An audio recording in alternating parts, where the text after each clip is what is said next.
to the Integrity Sports Podcast powered by Harper's Tree and Stump Removal. If you have any tree trimming, tree removal, or stump removal needs, Harper's Tree and Stump Removal has you covered. They can haul rock or sand. They can do driveway work.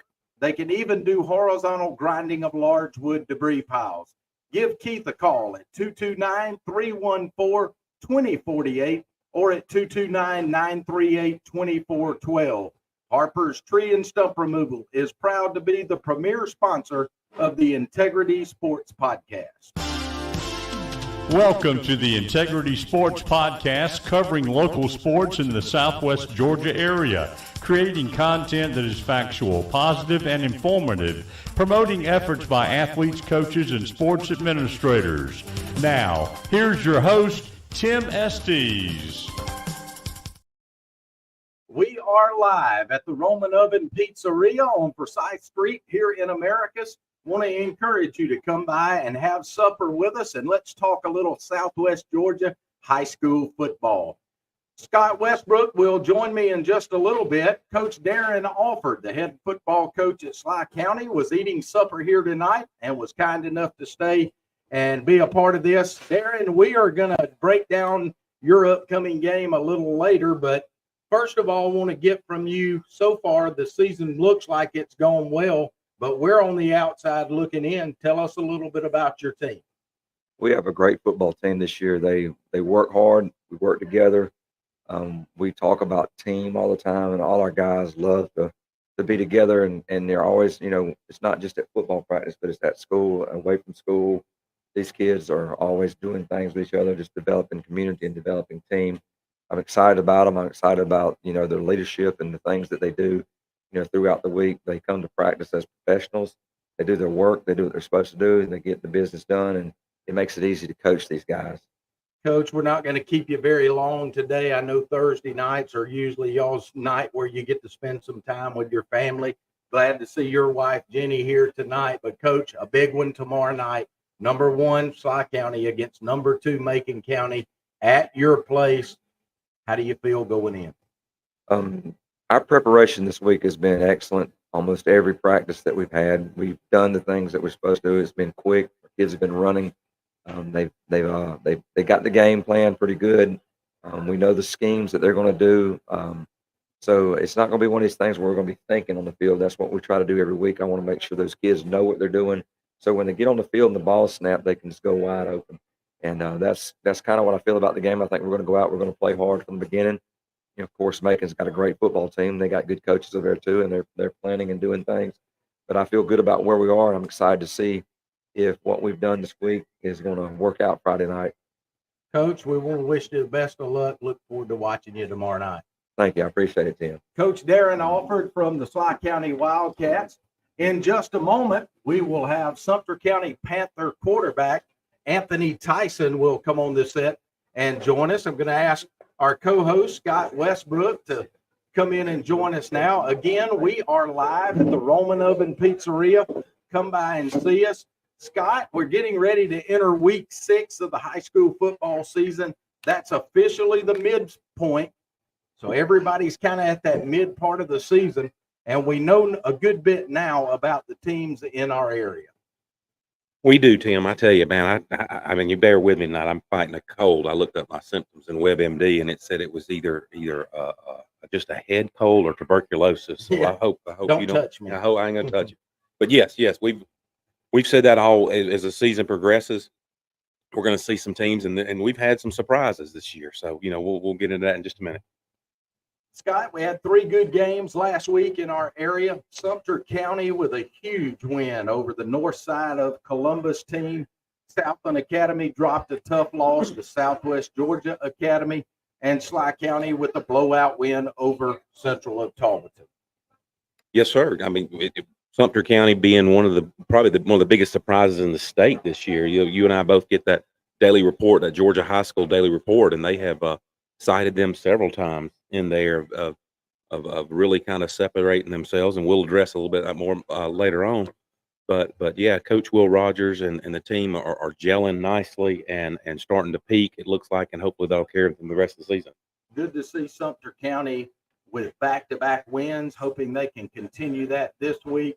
Scott, as we start breaking down last week's games, let's start with Southland Academy. They are going to be open this coming week. Southland suffered a 35-21 loss to the Southwest Georgia Academy Warriors. So the Raiders are now at 2-3, and it was a game of turnovers for the Raiders. They had 4 turnovers last week. The game was scoreless in the first quarter, and then midway through the second quarter, Southwest Georgia's Thorne Johnson scored on a 5-yard run. That put the Warriors ahead 7-0.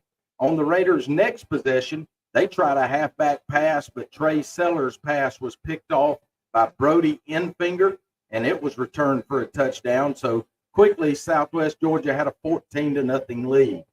The turnover bug would bite again just 2 possessions later as Southland would fumble. Southwest Georgia recovered, and they got the ball and went on a scoring drive that would be capped off by an Eli Infinger touchdown from 4 yards out. So Southwest Georgia, going into halftime, had a 21-0 lead.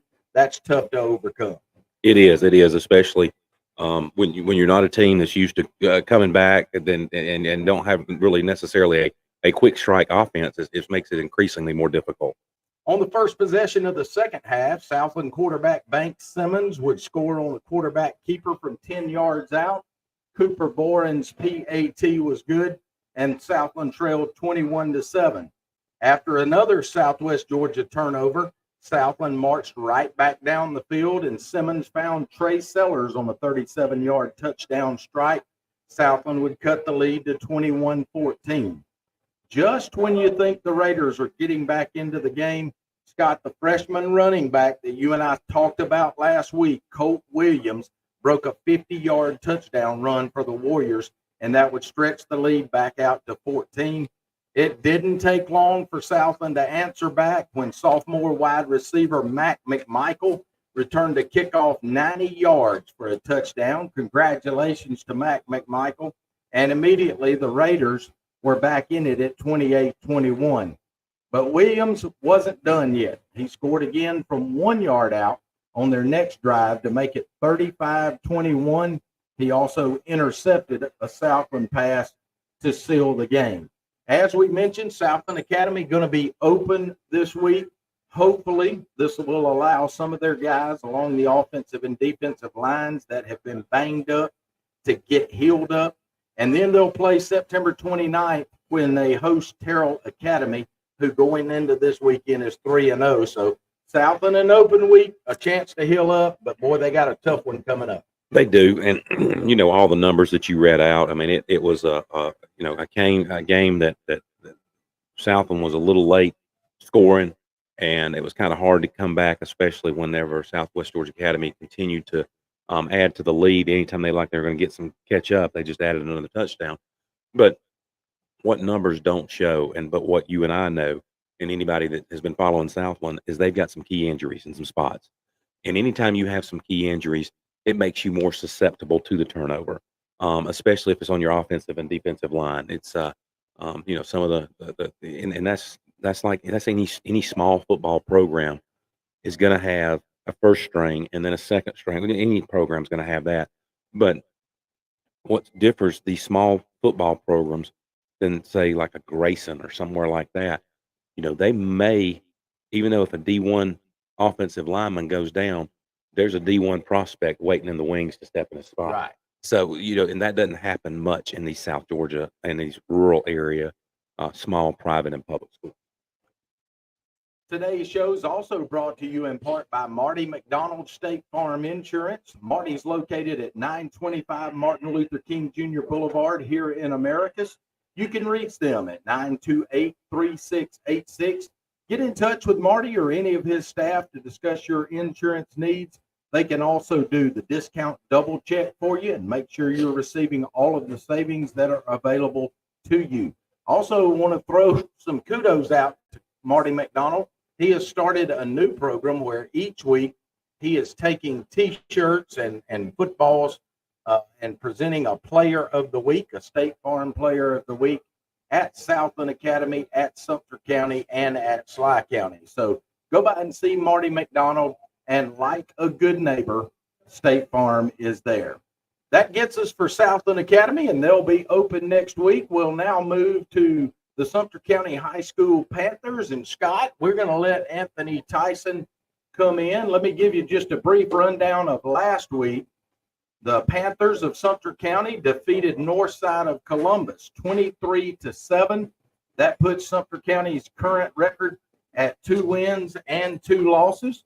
And the Sumter County Panther defense was lights out against Northside of Columbus last Friday night. Northside's Jay Jackson came into the game averaging 49 rushing yards per game. He was held to just 9 yards in the contest. Their leading receiver was Kingston Rivers. He only had 15 yards receiving in that contest. And the Patriots' passing attack, although they went over 100 yards, quarterback Caden Clay did throw for 125 yards, but the Panther defense kept them out of the end zone most of the night. The guy that everybody tells me was really the player of the game last week was my friend Anthony Tyson. Anthony joins us. He's the quarterback for the Sumter County Panthers. Anthony, it's great to see the Panthers playing well. The first thing I want to talk about, though, is Coach Will Rogers. In your career, you've played for several different coaches. Now you've got a guy that's showing some success. What's it like to play for a guy like Will Rogers?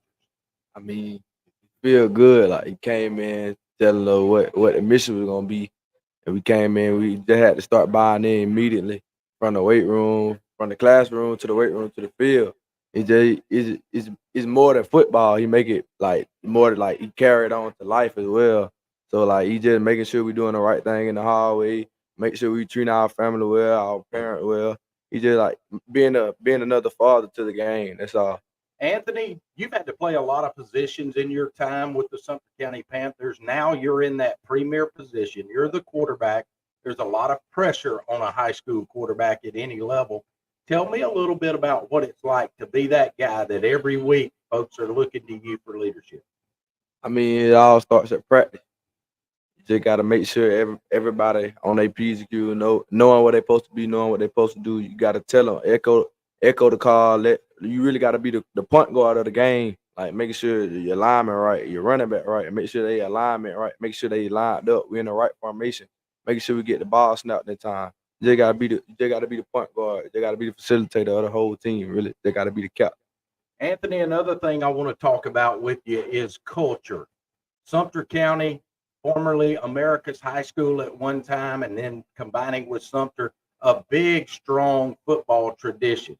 For the last few years, that's been down a little bit. Now you're starting to see some success. Knowing that tonight you're talking to approximately 2,000 people, tell the Panther fans out there how important it is for you guys to get support from them. I mean, it's real important. It's real important. If maybe they don't see it, but we really feed off our fans. We really feed off of them. Like when the game tight or close, and they giving us that energy to get a start. We need that. We need that not only one time, but the whole entire game. Like we feed off our students, like all the alumni that done played the game of football on that field. Anthony Tyson is the quarterback at Sumter County High. There you heard it, Panther fans. These kids need you to come out and support them. Make sure we do that. Anthony, you guys have an open week this week. I'm sure some of you are a little banged up, but then after that, you go on a run where you're going to be competing for a region championship. The first opponent up in that is the Cook High Hornets. I know they're a good team. What do you know about them already?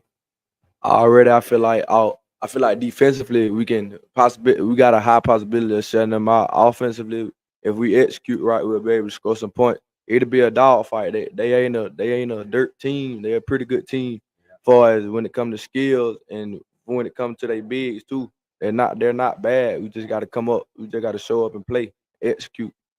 We're going to break down Sumter County's game from last week in just a moment. But Anthony, before we let you go, just want to tell you, it's been a pleasure to watch you grow up. I've known your parents really well for a long time. You got a great family. These guys that are competing with you are guys that grew up with you. How important is it for kids to grow up playing together and then take that to the high school level?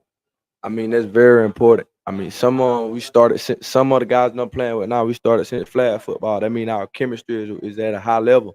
So sometimes you don't even have to tell them; they already know what we're doing. Like it's because they used to it. They used to it from rec ball to middle school, now to high school. I mean, it really just like a brotherhood. We always looking out for each other, making sure we good. If we ain't, we gonna always pick each other up. We always talk to pick each other up, not knock each other down. So you got to be there for your brother when he down. You heard it directly from Sumter County Panther quarterback Anthony Tyson. Panther fans, get out and see these kids. They've worked hard for a long time. Even when the record didn't look like it, you got to realize these kids are busting their hump every day and they're working hard. Let's get out and support them and make sure they know this community's behind them. Anthony, thank you for coming tonight and being a part of this. Thank you for having me. Anthony Tyson, the Sumter County quarterback. And let me tell you a little bit about what their offense did last week. On the opening drive of the game, Northside, the Panthers were able to force a fumble. A few plays later, Juan Aguera booted a 37-yard field goal, and the Panthers led 3-0. Northside's Jay Jackson on fourth down was able to take the ball into the end zone from the 2-yard line, and that gave Northside a 7-3 lead. But at that point, this guy right here, Sumter County quarterback Anthony Tyson, just a few seconds later, hit Cordarian Leverett on a 68-yard touchdown pass, and the Panthers took a 10-7 lead. Sumter County would extend their lead late in the third quarter when Anthony found Torrey Smith in the end zone on a 29-yard scoring strike, and that gave Sumter County a 17-7 lead. And then early in the fourth quarter, Panther running back Quayshawn Tatum scored from 3 yards out. The PAT was no good, but the Panthers would hold on to that 23-7 score to pick up a big win against Northside of Columbus. Again, Anthony, thank you for joining us. We look forward to watching you the rest of the season. Thank you. That's Anthony Tyson, Sumter County Panthers quarterback. Sumter County will be open this coming week, and as we mentioned, they'll host Cook High in 2 weeks. The Hornets of Cook High are currently 1-2, and they'll play Jeff Davis this week. Cook has lost to a very good Valdosta team and a very good Clinch team, so Cook is certainly battle tested, and that will be a challenge for our Panthers. Scott, I'm really impressed with Anthony Tyson, not just what he did here, but watching him on the football field, and his team's got some momentum right now. One thing that what you didn't touch on with Anthony is the fact that he's a pretty good defensive back too. You know, he leads that defense just like he does the offense, and excuse me, he's just a phenomenal athlete on both sides of the ball. So he is one of the key components to that turnaround that they've had at Sumter County and made him one of the biggest surprises in the state of Georgia this season. And Scott, you've been banging this drum all since we started doing this at the Roman Oven 6 weeks ago. Sumter County, the citizens, the fans, it's time for them to get out and get behind these kids. It is. They don't, those of us who played high school football, I cannot stress the importance of having the entire community behind you. Why do you think those young men are out there playing? Well, of course they're playing out there because they enjoy the sports and they enjoy the hanging out with their friends and competing with their friends. But a key component of that is they're representing their community and they're representing and they're trying to win the games to make Americus and Sumter County look great on a state football map, to get back the glory that Americus has had in the past in high school football. I said it after I went to their first practice. I felt this. I say it's a surprise, but it's not a big surprise to me because I went to Will Rogers' practice the first week before we did this. I couldn't make it. I couldn't figure out why Sumter County was not doing well when I saw their practice. But of course, Will Rogers is a new coach. The practice was ran efficiently. The young men were doing well. They were responding to the coaches. The one thing I noticed early in the season, the defense was firing on all cylinders. The offense had a little bit of timing issues with the passes, but AJ Kearse was out early in the season, and having him on there as a receiver for Tyson, that has really made it to where probably the timing and made it some other receivers open up when you've got him out there. So I think that they're starting to peak. I think Cook County is a game that Sumter County can win next week. Hopefully all the Sumter County fans will come up to Ellaville and cheer us on this week and enjoy their time off. Absolutely. Sly County's Wildcats defeated Central of Talbotton 42-14. Sly is currently 4-0 and ranked number 1 in Class A Division II. The game recap, it was an ugly one. From the opening kickoff, Central was completely outmanned. Scott, my guess is, if I remember right, the Wildcat starters, those of them that actually played, didn't play but about a quarter. Some didn't even play more than one series. Right. So Jay, I think, was 6 for 6 for 89 yards or something like that with 4 touchdowns. Yeah. I mean, who's ever seen that kind of numbers on a quarterback, and that was all just about in one quarter. So just like it wasn't too long ago where America Sumter was struggling. I mean, Central Talbot and America Sumter were having similar struggles, but they got a new coach, a new culture, a new attitude, and like I think I said it to you last Friday night. I want Central Talbot to do well. I want them to turn it around. I want them to start this week, though. I didn't want them to start last week. That's right. We'll play Macon County. Sly County and Macon County coming up this week. Sly, ranked number 1 in Class A Division II. Macon County, ranked number 2 in Division II. So you'll have a number 1 versus number 2 matchup, which is the second time that's happened with the Wildcats already this season. Ought to be a really good one. Macon County, let's talk about Macon County a little bit. They want to run the football. They've got 2 excellent running backs that are big bruiser-type running backs. They've got a very mobile quarterback. And, Scott, while Macon County is 4-0, 3 of those 4 losses are against what we would consider very, very weak teams. Now, one of those wins is against a very quality team in Clinch County. I was at the Clinch County game, as you know, and it was a back-and-forth game with both teams trying to control the game on the running with the run. Sumter County did not really start passing the ball until they got 1 touchdown down, and when they did, they were very effective on Clinch County. They went right down the field and scored a touchdown. I think in less than a minute with about 4 or 5 pass plays. So Sumter County Macon County definitely wants to run the ball. The quarterback wants to run, but they will throw if they're backed in a corner. All South Appraisals is your trusted appraisal business for rural properties. All South Appraisals can handle all types of property, agricultural, commercial, and residential, from vast farmlands to that charming country home. They specialize in rural properties that define the heart and soul of our community. Their commitment to accuracy and dedication to understanding the unique nuances of rural property is what sets them apart. They blend modern technology with old-fashioned attention to detail to provide you with an appraisal that you can trust. Whether you're a lender, an attorney, an accountant, a real estate agent or broker, or a property owner, give All South Appraisals a call at 478-837-3818. Again, that's All South Appraisals at 478-837-3818. Scott, I want to dive a little deeper. Since both Southland and Sumter County are open this week and we don't have an opponent to preview, I want to dive a little deeper into this Macon County versus Sly County matchup and see what we know right now about both teams. Let's start with Macon County. What do we know? Well, the fact, and I don't know if I covered this a minute ago, if I did, it's a 1 versus 2 matchup. You said that. And in the Georgia High School Daily Report that came out this morning, they said that 44 times in GHSA history or in the regular season, 1 has played against number 2, and we've done it twice this season.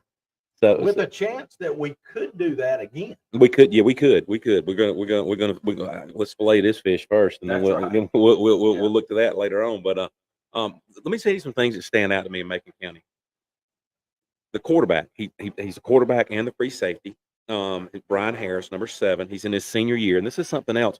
I thought that Sly County was really about the only senior heavy team in our region, but I learned right quickly that Macon County is also senior heavy.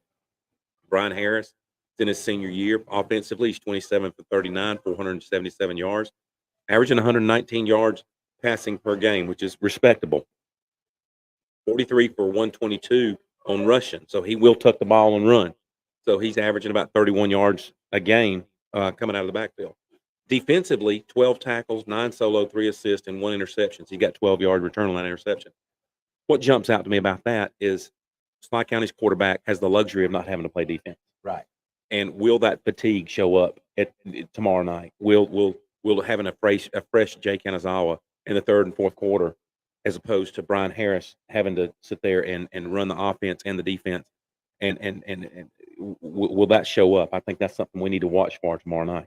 Running back Kamaji Patterson, also a senior.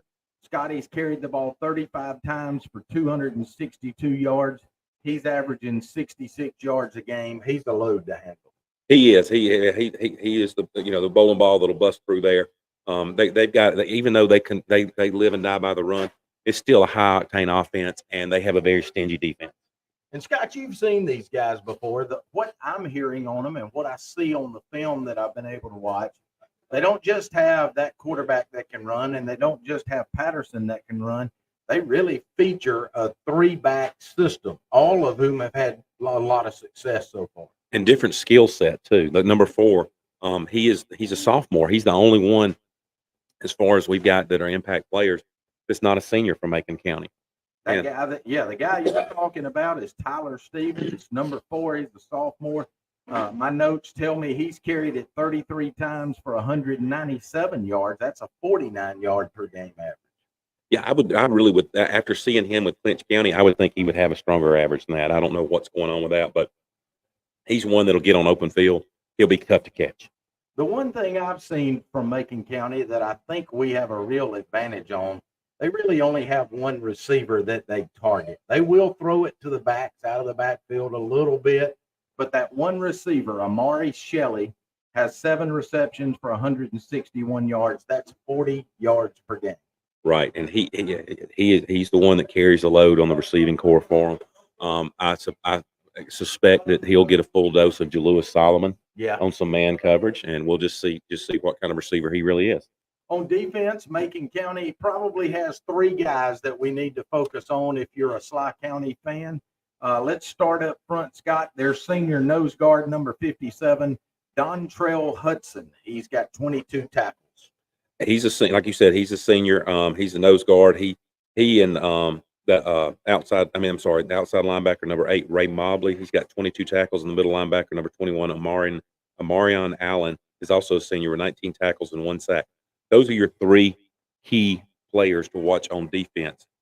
We had the luxury of eating supper tonight with Coach Darren Alford, and he told us the big kid in the middle, Dontrell Hudson, not only will he line up at nose guard, if things aren't going well, they'll slide him out a little bit to more of a defensive tackle spot. He's got a quick first step from what the scouting report says, and he has no problem bull rushing into the backfield. Yeah. And number 8, Ray Mobley's very conscious. He's very conscious of knowing what's going on around him. He's zoned in. He's keyed in on the game. And him and Hudson react and work well together. They've probably been playing football together since they were 6 or 7 years old. So, Scott, let's talk a little bit about Sly County now. Sly County, when you look at what we've just gone over with Macon County, what are some of the takeaways? And here's what I want to talk with you about. On offense, their quarterback, Brian Harris, he can make some things happen. So I think Sly County needs to keep him in the pocket.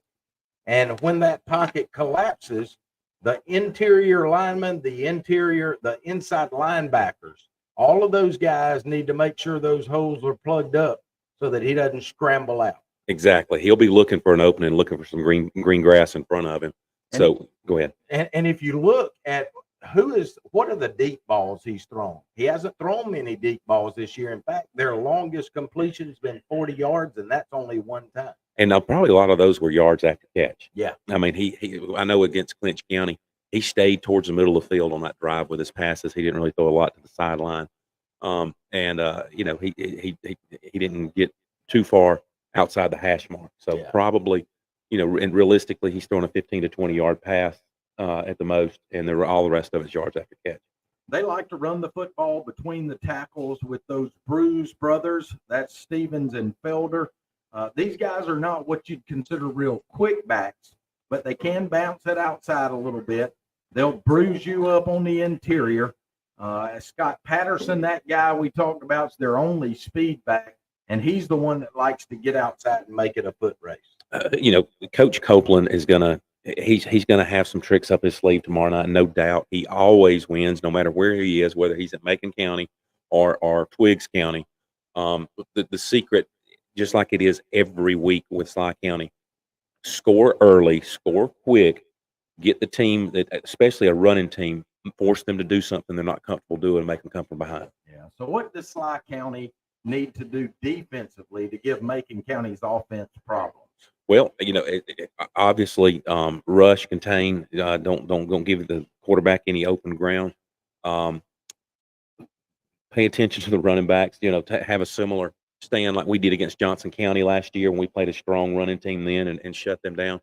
And in the words of Steve Spurrier, we need to catch an intercept pass every once in a while too. Yeah. Is what Spurrier used to say. I like your idea about playing press coverage with Jalewis Solomon on their one receiver. All of our defensive backs are solid. That's probably one of the strengths of our team. Those guys in the backfield are going to do their job. Let's see what kind of athlete you are, Amari Shelley, with a guy like Jalewis Solomon on you. Offensively, Sly County's offensive line, they're going to need to give Jay Kanazawa some time. They're going to need to stiffen up tomorrow night. They will probably have one of the biggest tests they've had all season. They think Early County was strong and big. Wait till they see there's those down linemen and those linebackers for Macon County, and I guarantee you they're going to be stunting and they're going to be blitzing.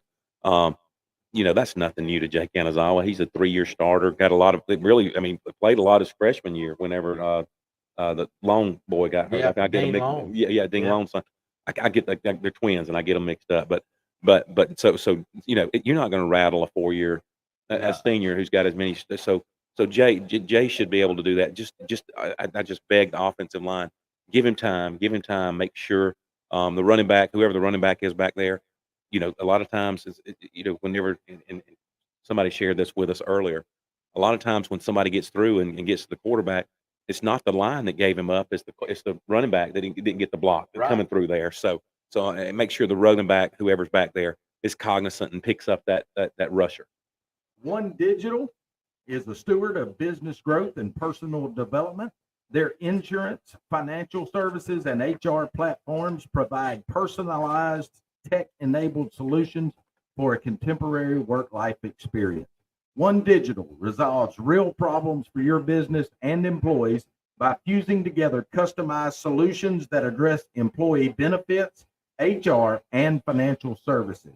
It's everything all in one. It's One Digital. Contact Will Peterson at 229-347-6289. Again, Will Peterson at 229-347-6289.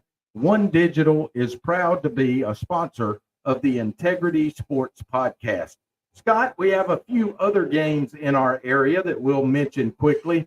Let's start with Marion County. Marion travels to winless Greenville. Marion County, once again, not as big a surprise as Sumter County because Marion County has had some winning season more recently than Sumter County has, but they've turned their season around. They've had a pretty good season so far.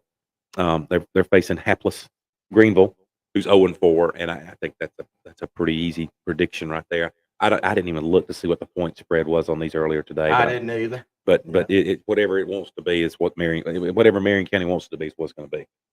The next one I've got on my list is Taylor County. They host Central of Talbot. It's another W for Taylor County, really. I mean, they've started off the season with a strong record, and this is going to be one more win before they start the second half of their season. Here's an interesting fact about Taylor County, Scott. Taylor County, up through this week, has played a schedule where 3 of their opponents haven't won a game yet. Their only loss is to Southland Academy in week 1. This week's opponent, Central of Talbotton, may be less of a challenge than those 3 teams that they've played that have no wins. Next week, they take on Greenville, who currently right now is winless. So Taylor County most likely will be 5-1 going into the final 4 games of the season.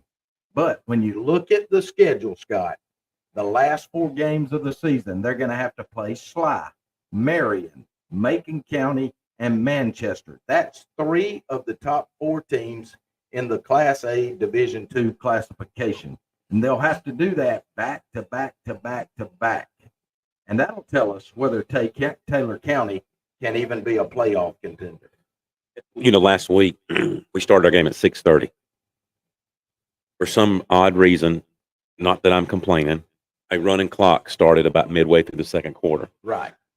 I got home a little bit before y'all did because I had a little shorter drive. But I got home just about in time to watch the whole second half of the Taylor County Chatco game.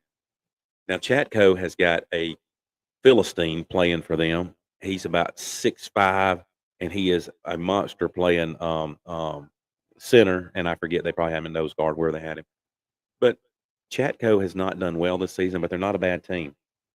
Taylor County can't. I mean, I guess they have some control, but the reality is they don't really have a lot of control of how the games were laid out this season. So yeah, it's good that they've come out 5-1, but they have got the last half of the season is going to be a not just a mountain to climb. It's going to be a mountain range. Scott, I saw some pictures this week of the guy that you mentioned for Chatco, and he is a large individual. In fact, I think he's somewhere kin to the great-great-grandson of a guy named Goliath. He is. That is mentioned in the best book ever written. So Chatco, we'll talk about them probably a little later in our season, as Sly County will have to play them. Let's go to Lee County. Lee County is open this week. They had a big win this past week over Lake Gibson, Florida. But Lee County going to be open, and then next week, Scott, a big one as they have to travel to Freedom Field. They'll be down in Warner Robins, and they'll take on Houston County, and that'll probably be this region of Georgia's biggest game of that week. I think so. That they'll get to find out how good they really are against that quarterback Hill over there. I think that you give Houston County 2 weeks to rest and prepare for you. No, I'm sorry. I think Houston County's got a game this week. They do. Okay, they play Warner Robins this week.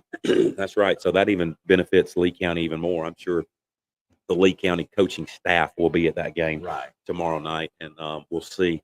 But still, I mean, the quarterback for Houston County is a special talent, and we'll just see if how Lee County prepares for them with 2 weeks off, and with Houston County. Houston County's battle tested right now. They're doing quite well.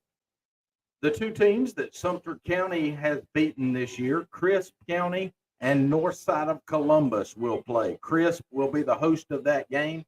What do you think about that one? I think North Side of Columbus left America surprised. I mean, they did come here. I think they did.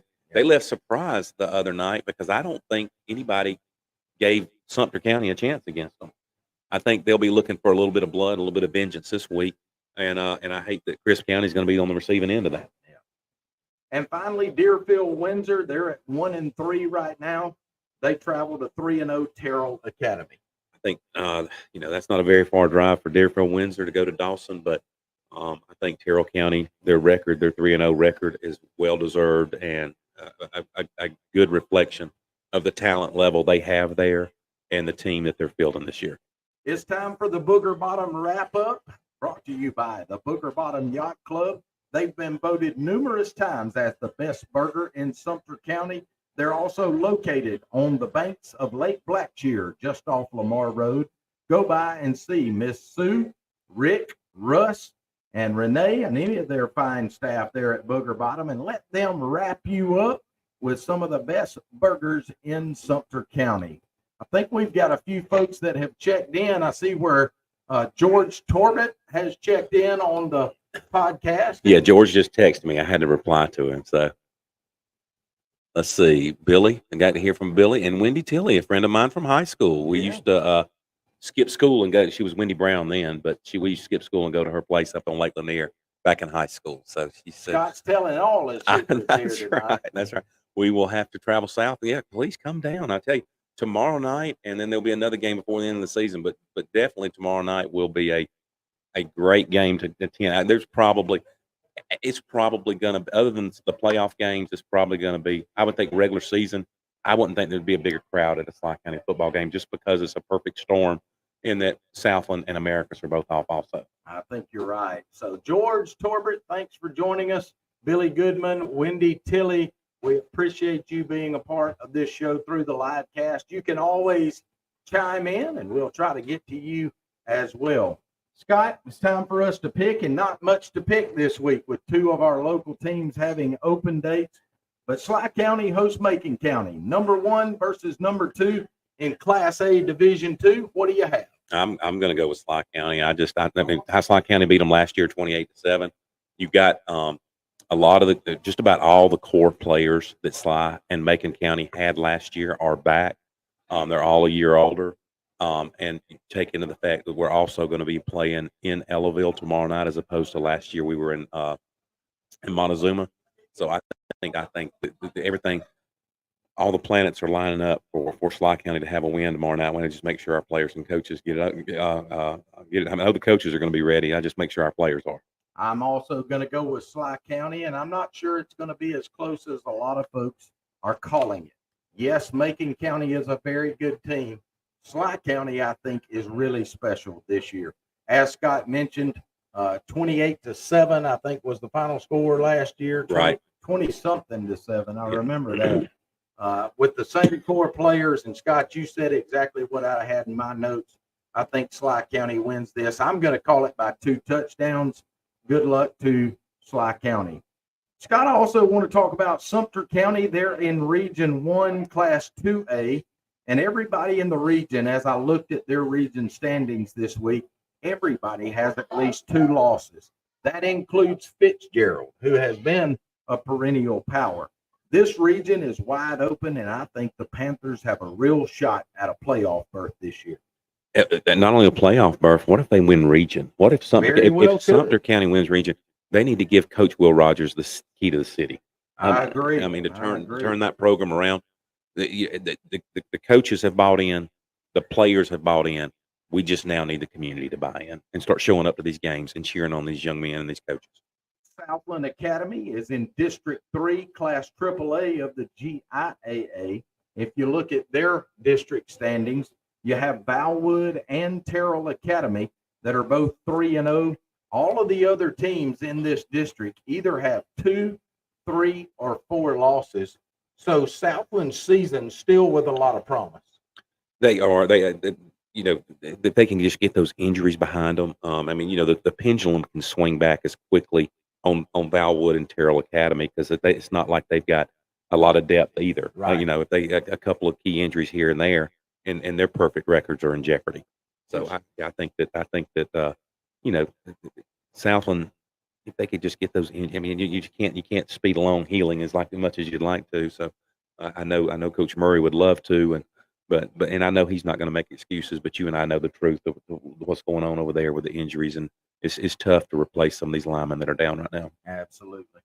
Scott, we go into week 6, not much doing in our area, but a big week of high school football. Let's get your final thoughts going into tomorrow night. Well, you know, like I said, as long as the Sly County players come in, I think the crowd's going to be ready. The coaches are going to be ready. They got the B team on the PA announcing tomorrow night at Sly County. So with you and Rooks on the radio, I got to cover for the PA. So I hope I have a voice, and my little head cold or tuberculosis doesn't keep me from doing that tomorrow night. But I'm chomping at the bit. This is a game that everybody's circled. I mean, Macon, Sly, and I think everybody in our region is going to have. They'll be playing their game tomorrow night in our region, but they'll have one eye on our score in our game tomorrow night. I'm glad you mentioned that, Scott. Normally, the home games at Sly County are not broadcast on the radio. However, with Southland and Sumter County both being open tomorrow, and it being such a big game up at Sly County, the local radio station here has chosen to broadcast that game. So if you're not able to make it up to Ellaville tomorrow night, you can tune in to 94.7 WDEC, and myself and William Rooks will bring you that game live. Scott will fill in for me on the PA, and he won't be the B team. That's right. Well, hey, the americasradio.com, those that are out of town, right. the people that might want to catch it, that may not have access to the local radio station, they can listen to it online and click on the 94.7. When you go to America's Radio, there are 2 stations there. make sure you click on the 94.7. You'll know if you click the wrong one because they'll be playing music on it. So, That's right. And we want to thank you for making the Integrity Sports Podcast a part of your weekly routine. We certainly want to thank our sponsors, Harper's Tree and Stump Removal, Marty McDonald State Farm Insurance, All South Appraisals, One Digital Solutions, and Booger Bottom Yacht Club. Of course, it's nice to be here at the Roman Oven Pizzeria each Thursday. We are gaining ground on YouTube thanks to you. Let me encourage you to go to our YouTube page, type in Integrity Sports Podcast, and click the subscribe button. Our goal is to reach 1,000 subscribers by the end of the high school football season. So please do that for us. We're also available on Facebook, on Twitter, on LinkedIn, and several other social media and podcast platforms. 2 weeks ago, we had a little over 2,000 views. Scott, this week we were nearing the 1,800 view mark. I know with some folks having the week off this week, we may not get as many, but encourage us. Share this with your friends. Let's get it out there. This is about all these schools. Tonight, we had to focus a lot of time on Schley County simply because Schley County is the only game in our area that we normally focus on. Next week, we'll have a lot more since Southland Academy and Sumter County. Want to thank Coach Darren Alford for coming on tonight. Certainly want to thank Sumter County quarterback Anthony Tyson for being a part of the show. For my good friend Scott Westbrook, I'm your host, Tim Estes. Thanks for watching. So long, everybody.